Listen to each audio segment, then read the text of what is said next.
Nous devons ensemble avoir conscience que nul autre que nous-mêmes ne viendra sauver notre nation et que cela exige de chacun de nous une mobilisation tous azimuts. Peuple congolais, il est temps de nous lever, de nous serrer les coudes et d'agir pour défendre notre patrie, notre intégrité territoriale et l'intangibilité de nos frontières. La République démocratique du Congo est victime d'une nouvelle agression rwandaise et des actes criminels et terroristes du M23. Et moi, ils n'ont besoin que de notre encouragement. Dire simplement allez-y FARDC leur suffit comme encensement et force d'aller en avant. Allez-y FARDC, Bendele et Koyate.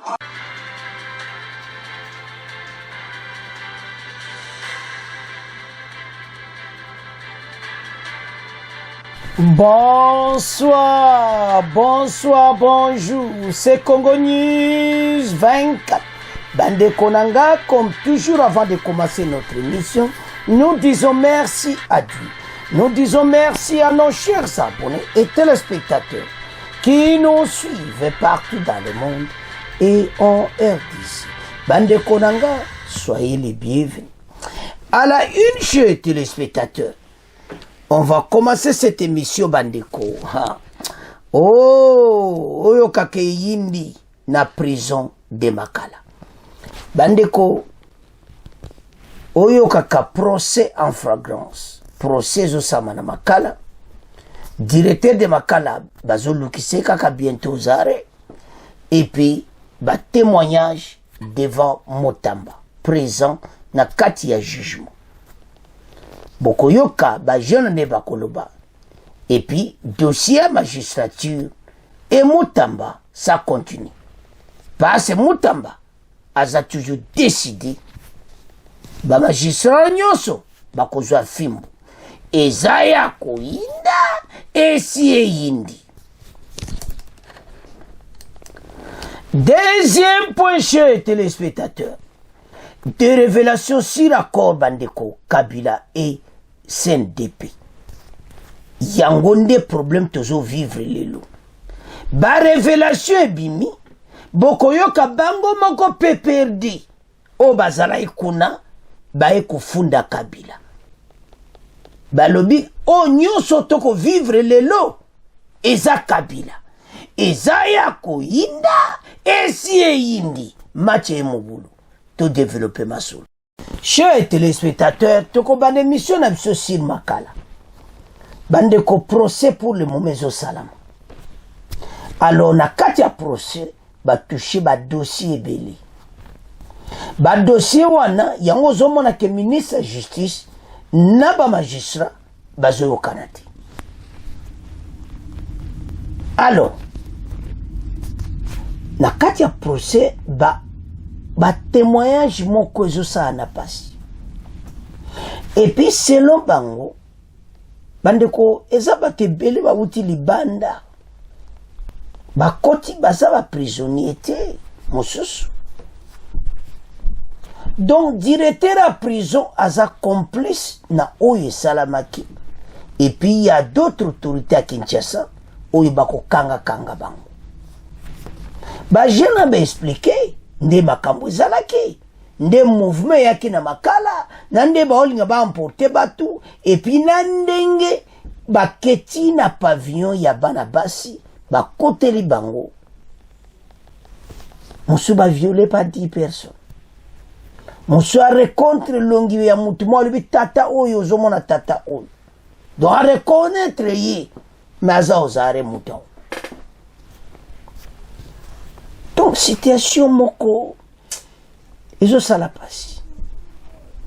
La RDC boyeba qui toza menacé à l'intérieur et à l'extérieur. Makambo ezole kana eso qui ba vérité boyo kalelo sur Joseph Kabila. Et ko sala bino passe. Do makambo wana est bozo mona de to kana Kagame nande batu bazo kufa. C'est Joseph Kabila. Et toza na point. Alors, bande ko tanto tala ba dossier toza nango na EDC. Et maintenant na kati ya Makala basali oyo kaka suka na scénario bale motamba tokosukisa yo. C'est ça ce qu'ils ont préparé. Babengo un coup ya motamba yaki alobeli baomba momele ezo ya na deuxième point parce que boyebi ezoleka ante motamba na bamagistrat wana eza suli kamba nouvelle mais tokodéveloppe yango bokoyoka. Alors tant tootala boye tozomona non bokoyoka nde bazosamba makambo baovivre na est et kosalama na kati ya makala pour vous montrer comment bateau baliba saboter mission en chef de l'état oyo motamba zosala balinga kamboko ebonga te toyebisa bino mbala ce sont les mêmes personnes oyo badirige mboko pendant plusieurs années bango nde baza nsima bamakambo oyo. Comment les mombondo peut se retrouver à makala? Comment les gens qui ne sont même pas des prisonniers peuvent se retrouver à makala et puis babouka le dessous nana tobo le dessous wana c'est perforé nana kosa la boulot wana et désespère oyo baomo bayebi c'est en complicité avec les directeurs de la prison aza en fuite mais baokanga ye. Non, ça fait vraiment très mal. Osomona batu pena baza koloba avec souci nyonso mais tola nan procès moke kaka moi extrait toyoka ba témoignage bon to développer après toya motamba contre ba magistrat match eza mobulu. Directeur de makala bientôt aux arrêts suivez les témoignages devant motamba présent après tokoya na communiqué à CSM autre aussi de yoka qui toyoka ba nouvelle ouikoui. Alors après le carnage à la prison centrale de Makala, le ministre d'État garde des Sceaux ordonne l'arrestation du directeur pénitentiaire, des agents de la SNEL et plusieurs guidons. Les enquêtes se poursuivent. Les têtes vont tomber, affirme le ministre de la Justice. Bakangi na SNEL o akate ki courant. Courant katana exerce to yibi mais bazana groupe électrogène na Makala. O ekose activer mbala moko. Comment? Tout était planifié. Mutambazala qui présent. Amoni que eza pena ka sabotage. Mais tout là dans le procès, bongo to avancé. Parce que ça la propriété. Des témoignages poignants a glacé le sang des victimes des viols lors de la tentative d'évasion de la prison de Makala.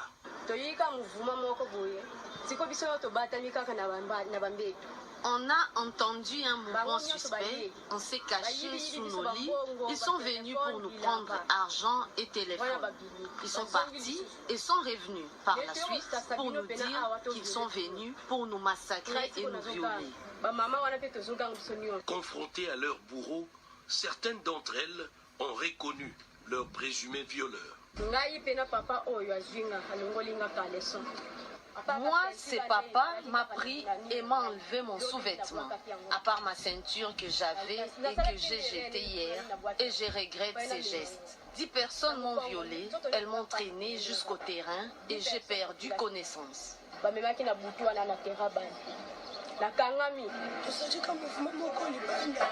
On a entendu des tirs et brusquement, des gens sont venus frapper violemment à notre cellule, nous demandant de sortir et de se mettre en première ligne.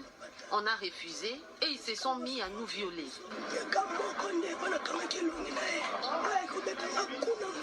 Après témoignage, elle éclate en sanglots. Suite à cette tentative d'évasion, des mesures ont été prises par les ministres d'État, ministre de la Justice, Constant Mutamba, notamment la suspension du directeur de la prison de Makala, qui est désormais sous les coups d'un mandat d'arrêt. Les agents SNEL commis à la tâche également sont poursuivis par la justice. Les gouverneurs généraux de la prison, certains gouverneurs des pavillons et quelques personnels extérieurs déférés également devant les instances judiciaires. Des arrestations en cascade ont été opérées suite au début d'enquêtes lancées et dont les prémices seront rendues publiques d'ici peu pour dissiper certaines zones. Alors, bandeko, eza mawa, esalinga pasi. Comment makambo toyoka na est to vivre na kati ya prison makala. Ça fait mal en tant que Congolais. Voir nos mamans, nos jeunes filles violées jusqu'à ce niveau. Abina yebiye ye longine surtout tato na kanki longina. Ah Nzambe. Comment oyo kaka. Je ne sais même pas comment rapporter tout ceci. Alors, ce qui est au tal à biloko aboyi, prison à la plein, ministre justice à l'objet désengorgé. Bango ba ça le contraire à désengorgement, ba bangissant. Tout ça là dans des prisons militaires, bazo sam sabatouana à la prison de Makala. Et ça la propriété. Tant au tal ba bomunde balobi clair de makambo zalaki. Batouana banani ba ko perforer parce que il faut bien ne lo kone buka kamir ba tchali dessouana. Ça prédicta, ça fait des bruits aussi. Et comment ils ont à l'intérieur qu'ils ont compris que le trou est de ce côté, prison zamunene, boye que trou est à côté. Nana laxi bango trouana. Les mêmes personnes qui ont percé les trous, ce sont les mêmes personnes qui savent que là où se trouvent les trous, et on a envoyé tout le monde de ce côté-là. Sabotage. Et le cognon soit bien à RDC. Naïm sabina ngumba nambala. Moutoua ya kobongisa bakolinga ete. Tande bazo menacer les jeunes Mutamba. Kaka po alingi mboka etambola bien.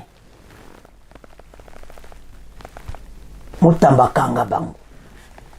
Bazana problème sérieux. Ba magistrat ba tomboki. Parce que ndenge prison zaki plein. Makamba boy koye puis bakati courant batasnel aux arrêts.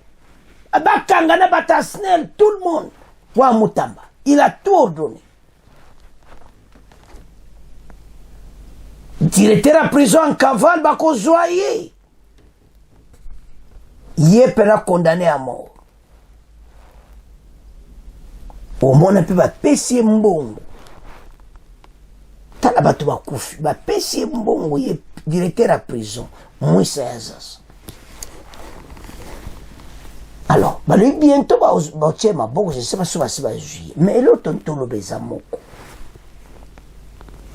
Congolais, tout changer mentalité. N'a qu'à comprendre ti osala contre Mutamba. Vous êtes contre le chef de l'État, tout ça, ça là, voilà. La justice est malade, boyna boy. Ngana ebak, le bazumuta bien sikou. Mathieu Balouki. Oh. Mais vous avez que justice est pour là.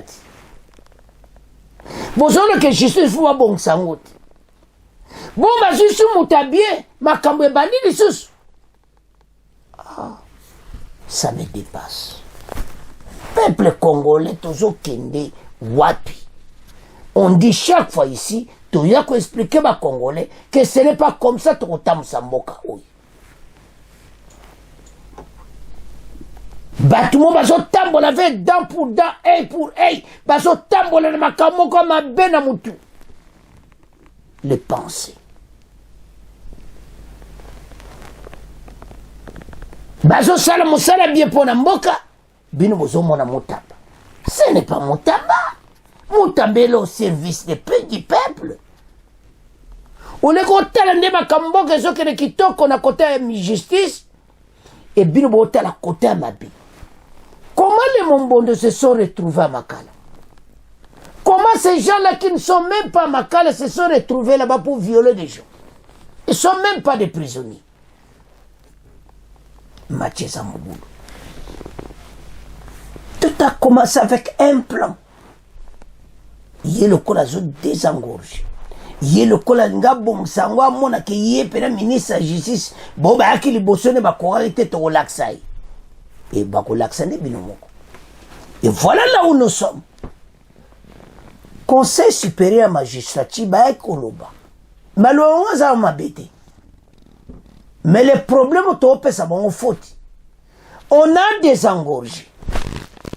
Et Moutamba dit d'envoyer plus de gens à Makala. Mais ça otinda batuna Makala pourquoi? Pexi bino ko kangate. On a compris votre discours. Bino nyoso boyoka kiango.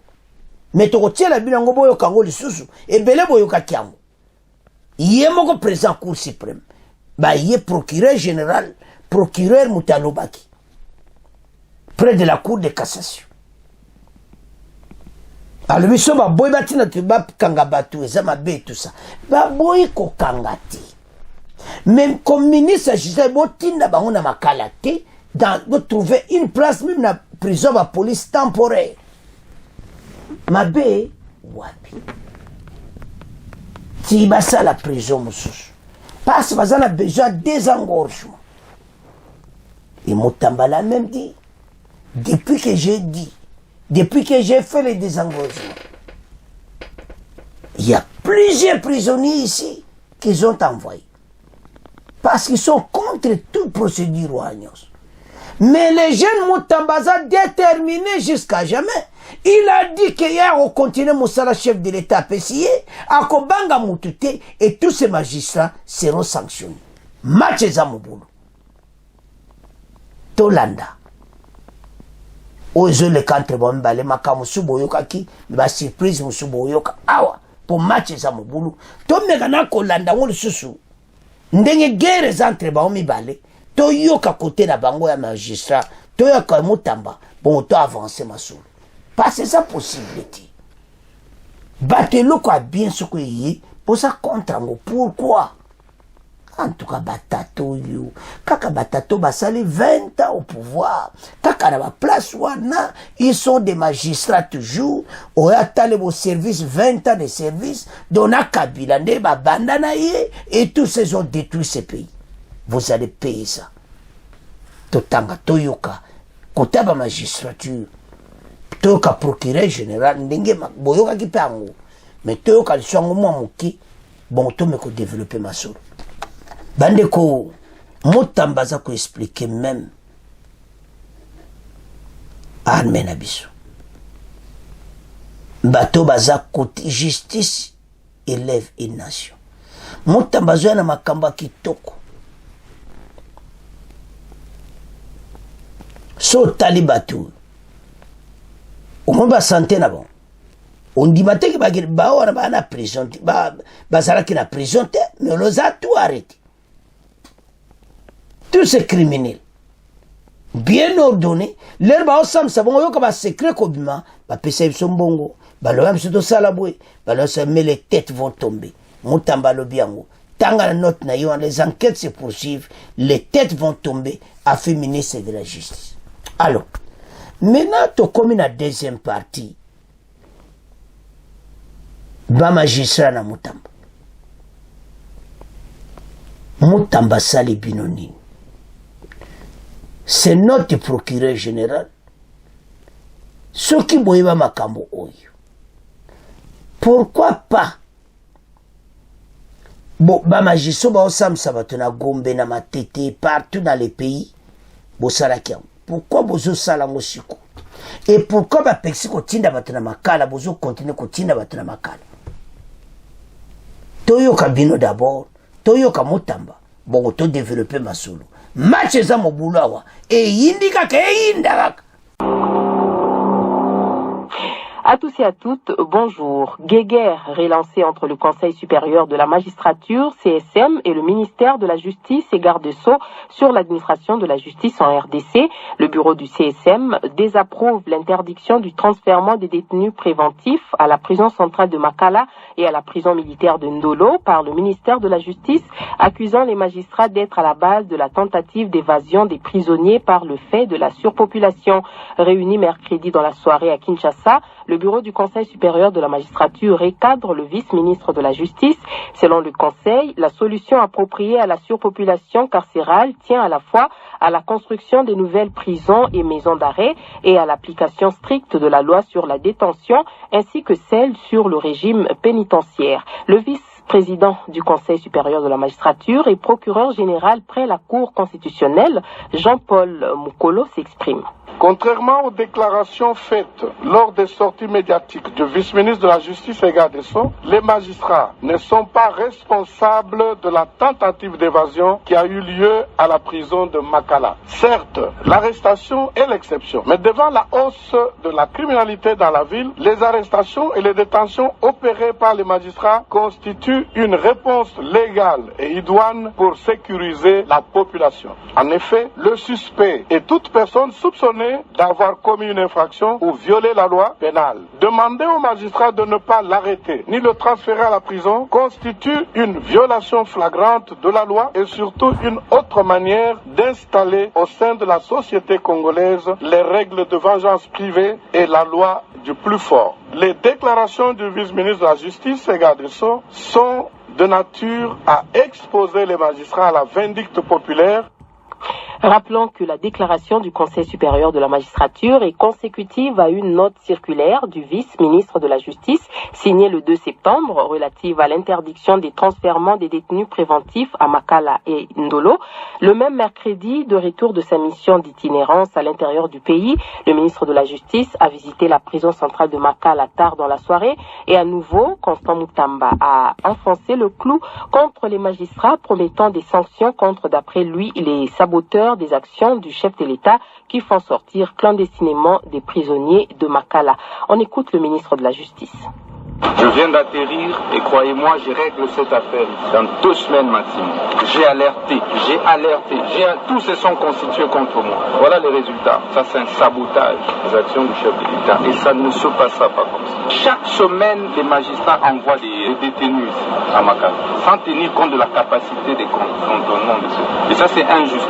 Vous venez ici, vous faites sortir des gens clandestinement. Ça, c'est un acte de sabotage, c'est pas l'évasion. De toutes les fois où moi j'ai désengorgé, ils ont envoyé les doubles. C'est depuis que j'ai commencé. Combien de détenus ont été envoyés ici après le désengorgement? C'est là qu'on saura l'acte de sabotage d'où il est parti. Et on va sérieusement sanctionner. Ah, oyo kaka bras de fer. Bolandi ba magistrat, ça c'est procureur général près de la cour, cour constitutionnelle, procureur général Mutalobi. Mbonde pas wana ya cour de cassation. Ba haut instance, ba lobby, Mutamba, asana raison. Bino bwana raison, teto katika mbalamo. Pourquoi bwana raison? Arrêtez Batouana Basali Mabe et sa problème. Le problème Mutamba, ce n'est pas ça. Il n'a pas interdit l'arrestation. Nous devons nous comprendre très bien, magistrat. Botika n'a pas conduit à Cour suprême, Botika qu'on dévie Massoul. Le problème qui est là, Mutamba dit ceci. Que n'envoyez plus les gens à Makala. Qu'est-ce que cela veut dire? Quand vous l'arrêtez, vous avez la prison temporaire, vous avez la commune, vous avez la police, vous avez botiana bango kuna ante tato sisa dossier Makala na prison bazotonga to bongsa maso. Alors Mabe, vous avez contesté, vous voulez prouver le contraire au ministre de la Justice. Quand vous voulez recadrer le ministre, non, vous recadrer les situations sont claires. Donc, c'est-à-dire, bango, ndenge bamba moni, il fallait ça la bon. Mutamba lobi, non. Ils seront sanctionnés sévèrement. Il n'a peur de personne. Alors c'est la mission en chef de l'État. Chers téléspectateurs, tout le monde le disait. Justice pour là. Justice, voilà biso. Mais yemu konzalu baza malade. Faut nous guérison. Mais biso to lo ba wanati. Biso lo ba justice pene donc mawatu. Même biso to lo ba. Bon. Au lieu de se un message na biso et yokani. Président Félix Ayeli biso vraiment ta sala masolo. Bino bo comme suko bete jama banga kakana. Ce n'est pas possible. Il est en train de faire un bon travail, chers téléspectateurs. Soutenons tous Moutamba, tous derrière Moutamba, je vous assure. Qu'on a pas magistrat.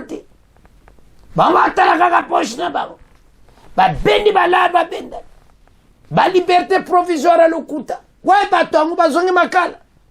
Ouais, bato, ba jaki ba liberté provisoire, musuba komba konzi. Musuba komba ministre, ba président kuso wapi. Mais ba jaki ba liberté provisoire. Ah, mboko yo. Justice. Nyonso kita muto anani, ya président Félix. Tout cela. Et Fatia Boya qui t'a dit, il faut qu'il y ait. Où il est kaki. Et maintenant, il a trouvé une partie à solution, c'est une partie. Parce qu'il n'y a pas encore la solution totale. On a trouvé une partie de la solution. Maintenant, nous commençons déjà à condamner Moutamba. Contre Moutamba. Nous avons déjà commencé à jeter des pierres contre Moutamba. Non. Totika. Aza jeune moko aza sage. Il mérite d'être là. Nous devons reconnaître ses capacités. En tant qu'avocat, en tant que yémo yéma solo, azo monaki, justice faut que ça boise. Effectivement, il a raison. Et bango siko ba prouver le contraire. Bango siko ba l'accès que biso tozayi ozanani petit. Wana basola. Tala. Oui petit, penza zo sakane. Ayo kutabisa to ça ba 20 ans. Hein? Vous savez, 20 ans. Et vous êtes en train de tuer les Congolais comme ça, détruire ce pays. Vous ne savez pas que la justice élève une nation. Et vous le savez très bien. Vous êtes là seulement pour détruire ce pays. On a eu les remèdes que nous cherchons depuis longtemps. C'est une partie de la solution. Et tout ça, la bonne route avec Moutamba. Et vous avez même cherché à les tuer. Tolo banan, ba magistrat, tolo banan. Nana kena ministère de justice comme Kibobo. Non, ces gens. Et puis ces autres là, origine à bateau nyonso landi bango, PPD, FCC. Je vous assure, même si on n'a pas de preuves. Et voilà, Moutamba, à l'écakuna la FCC. Était membre avec son parti FCC. Mais l'élo, il faut comprendre que non, opposition peut accompagner Samboka. Ce n'est pas comme les autres là, les chiens boivent la caravane passe, ils balobaka kakoloba. Auto ça la dialogue, auto fayu la dialogue naï. Katumbi kuna bani kolo makamwe le gagena kasai. Oyo kuna lo baye, mais on n'a pas la solution, donner une solution. Bozana besoin ya to sangana pour gâteau. Martin Fayulu. Aujourd'hui, on a Moutamba tazo opposant. Ezamawa. Mais ce qui est vrai est que notre pays n'a évité son maladie ni neza. Batu balingi bato baya kobongsa mboka te. Eza kitokoti.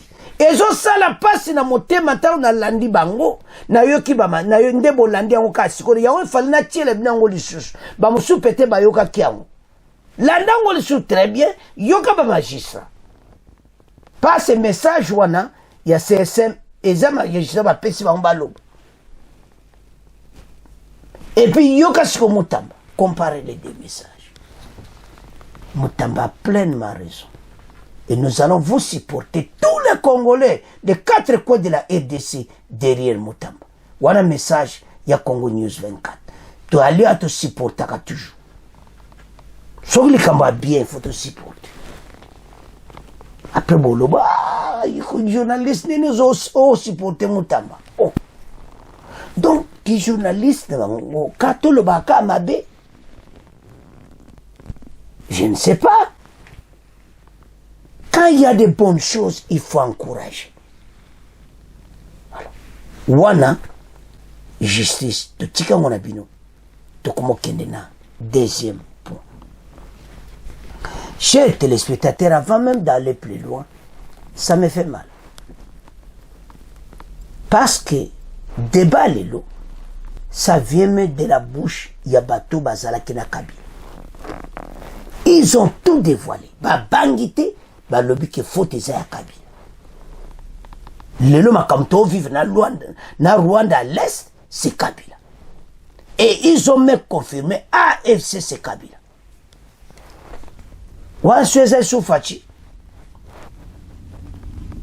Ce sont les gens du PPRD.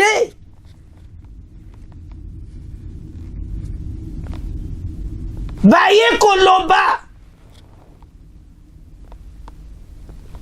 Que tout a commencé. Mouvement du 23 mars. Tout a commencé par l'accord avec CNDP en 2009. C'était une erreur pour Kabila de signer un accord avec les rebelles. Fachi a raison. Je ne peux pas... Il n'y a pas de négociation avec les M23. Et vous sentez, à ça, il y a PPRD. Quand il parle, à ça, on a passé dans mon thème. Ce n'est pas parce que il a quitté Kabila, ce n'est pas parce que, mais ils ont ça les peut passer, mais c'est Alain Atundu, bras droit à Kabila. Alors, Kabila fait une erreur. Mais bis to le baiser erreur, t'as ça qui en a encore. Pas ça l'ingé beaucoup. Et c'est là où tout a commencé. Que c'était piégé par Kagame. Ils ont signé cet accord à CNDP. Bande ko so tali ba détail accord wana. Ngala zoe ba batuti. Comment boyo kanana mutu? Que ba généraux nyonso wana ya X123, ba généraux ne faut pas zala kaka na Nord Kivu. Ba généraux ne faut pas zaka na Sud Kivu. Bon ba province musubo kotinda ba généraux wana te. C'est généraux rwandais. Et puis ba juge état-major rebelle dans les pays, ba titi ba rwandais. Ah Nzambenanga. Et maintenant ce sont eux le premier qui poussait Fachi de négocier avec le M23. Congolais ko boyo kapona nini Fachi a boyo ko négocier na ba M23. Les pour parler avec Kagame et Zama Kambu pene fait la bongo. Parce qu'il fallait à tout à lui il fallait qu'il na Rwanda yemoko Kagame. Que na ba rebelle wana lo que ça piège à Kagame. Donc, peut-être il savait, peut-être il ne savait pas, les CNDP des Rwandais, ce sont des hommes de Kagame. Alors, il fallait parler avec Kagame, mais bon, si la nana est très bien, mais Makambo l'auto-vivre. Mais ils ont signé avec les mêmes rebelles. Et les mêmes rebelles sont revenus encore dans l'ère Fachi. Si vous avez signé ces temps-là, c'est ça qui m'a signé. Bon, je suis comme ça en 2019-2021. Parce que Fachi est arrivé au pouvoir. Moi, Mboka a gouverné. Mboka est à la Kagaboui. Tous à la Kande, tous à la Kiliboso. Pour ça, l'erreur. Les pays ont marché. Tous ont qu'un des biens. Et là, au Motawa, tous ont un problème à Est. Tout accord et salma qui toque la banque centrale. Mon picozo vimba des milliards de dollars na banque centrale. Oh, il faut coûter ma douce partout. Et je vous assure, Nicolas Kazadi a fait un bon travail. Malgré Oyoane Bimaki. Mais ça qui est fort de la banque centrale, zongsi ba réserve, ba milliards de dollars pour le moment ils ont compte dans la banque centrale. Mais les bosses sont que côté bien. Ma douce ba kuta na banque centrale du douce ko gaya wana kaka ba milliards wana ba konzi. Ba yiba ka ba milliards. Les douce ko ba millions de dollars wana ba ministre. Ba on ka ba millions de dollars. Les douce ko ba 1000, ba 500 000, ba 200 000 ba DG. Ma douce ko ba 10 000, 20 000, 30 000 wana sur bateau tout ba cadre ba zo ça. Donc, banque centrale, ils ont tout beau canadien à Moukiti. oyi kota ba gouverneur à ville mususu yo Kinshasa Kimbuta 12 millions de dollars Moussa Union européenne a payé 1 million de dollars chaque mois et puis banque centrale pas obimisa pesi pas c'était l'Union européenne a payé ça on dit la banque centrale ministre des finances a signé l'élection dans la ville de Kinshasa mais les 1 million chaque mois je dis bien Kimbuta kenana Nezamba olukai mutambazo luka Kimbuta soko jiye mutaliboso ba okanga c'est l'un des cadavres dans les placards Esaïe alors pays kotambola koma ba signé accord na CNDP et cet accord le temps makamto ko vivre toyo kana no bango moko pe perdi ba ekoloba match za mobulu et yinda kaka bon to avance oh là là des révélations sur l'accord Kabila-Rwandais CNDP sur la guerre à l'Est AFCC Kabila Atundu charge Kabila accord de paix entre le gouvernement et le Congrès national pour la défense du peuple CNDP Chibanda mokolo babi Chibanda fazala Chibanda nde yewana nkolo masolo Chibanda je ne comprends pas vous les Kassaïens si j'ai bien les Kassaïens ou bien les Katangi comment yo Chibanda au sala vraiment ça congolais des pères et des mères Chibanda comment yo trahir mboka tina niveau oyo eza mawe Chibanda il est la vérité bibiti allez à Tundu charge Joseph Kabila pour André Atundu tout ce que les Congolais connaissent aujourd'hui dans les conflits de l'Est c'est une erreur du régime Kabila qui provient des négociations avec le CNDP du 23 mars 2019. Kabila c'est AFC, Atundu d'accord avec Fachi. Et Zaya Koyinda, et si yindi pour sa déduction. Bakei kona. Atundu a lobby que Fachi a raison. Tu sais qui bino, hein? Macho yu ezama be. Macho yu ezambutu mbutu. Donc match se so beta maboye. Donc ezana niveau mususu. On ne peut pas accepter comme ça. Hein? Comment signer cet accord? Ba Chibanda onyo so ba traître. Bo pays na pasi. Ndongo zomba wa beta maboko wana na pre-accord ba signer. Nzambe na ngai Kagame pena sakani na bino bozo signé bako yango azotinda Fachi a signé yango na soi-disant les M23 les RDF tala batona batana bangona bata PPRD bata Kabila bangona bozana problème yango na Fachi albi c'est Kabila. Et le loi Atundu a écolo. Sans plus tarder, Tolanda Atundu, bon auto avance. Toute l'erreur qui nous a entraînés dans cette trame provient des négociations avec le CNDP du 23 mars 2009. Vous parlez de l'erreur? C'est une erreur. C'est le fait d'avoir négocié avec le CNDP? Oui, parce que dans l'accord, ce n'était pas le CNDP comme parti congolaise, comme coalition des Congolais. En réalité, c'est le Rwanda sous le caparation du CNDP. Parce qu'il y avait déjà des infiltrés rwandais. Donc vous pensez que CNDP, M23 égale aussi AFC? C'est Nanga? Non, c'est une suite logique. Le parent, c'est le CNDP. Le fils, c'est le M23. Le petit-fils, c'est l'AFC. C'est Kagame qui a tissé toute la trame. Selon vous, lorsque vous lisez les accords du 23 mars de CNDP, pensez-vous effectivement que les Congolais, Joseph Kabila et tous les autres acteurs politiques qui avaient négocié avec les CNDP, donc le Rwanda, ils avaient trahi les pays carrément? Ils devaient savoir que le CNDP n'était qu'une carapace. La partie congolaise devait signifier au moins nommer le Rwanda dans l'accord. Nommer le Rwanda? Nommer, désigner le Rwanda. L'erreur provient de la négociation imparfaite ou de la conclusion imparfaite de l'accord du 23 mars 2009.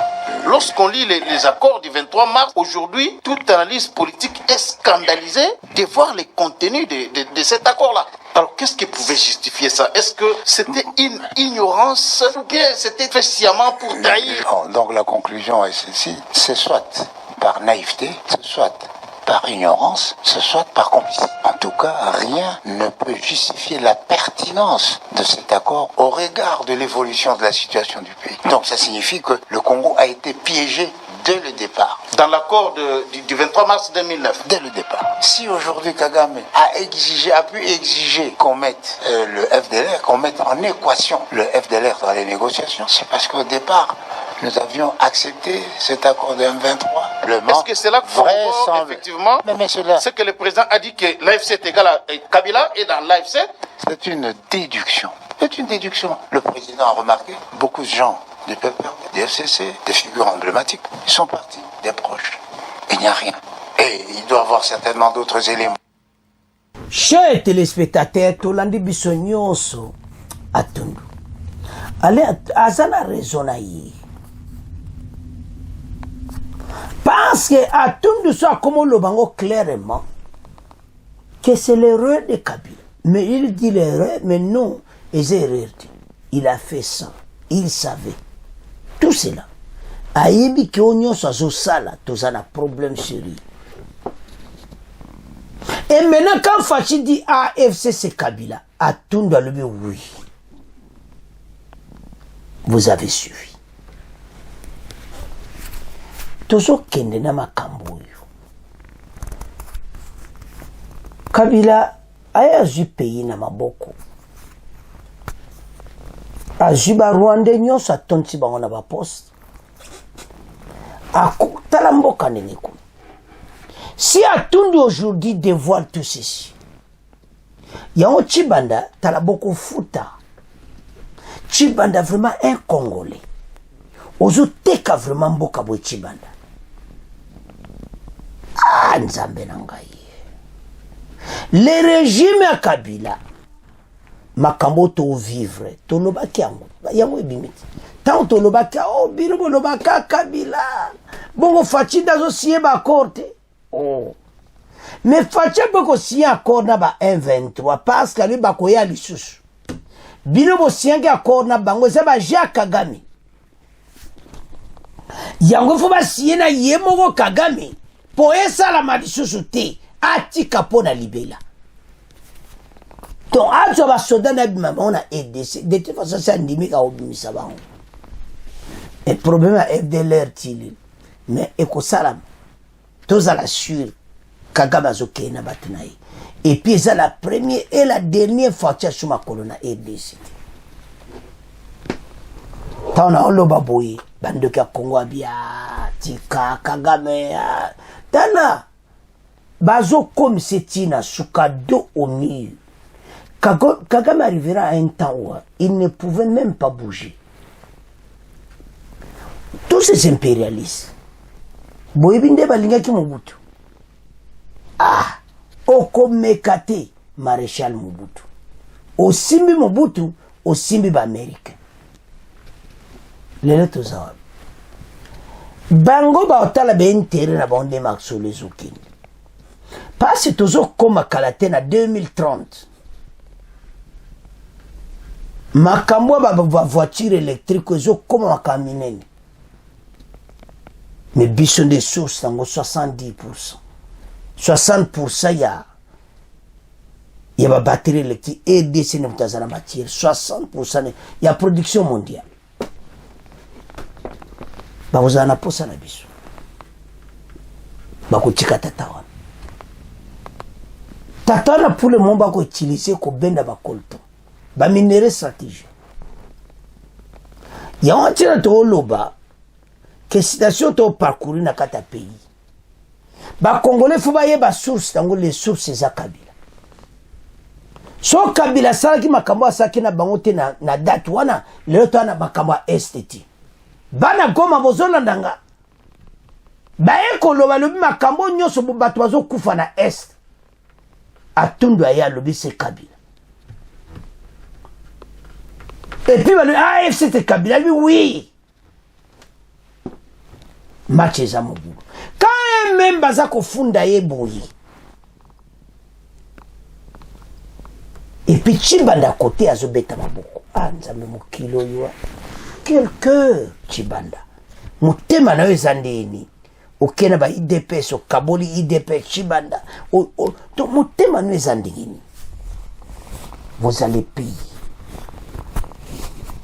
tala kosala mboka tande to obundana na Kagame Kagame azokangama na makambo bino bosinyaki na ye na CNDP bondimaki makambo okutu bandeko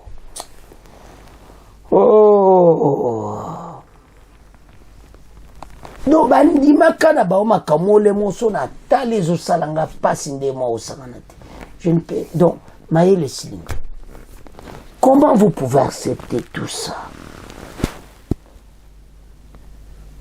Et un peu le temps de lire cet accord du 23 mars 2009. Vous serez malade.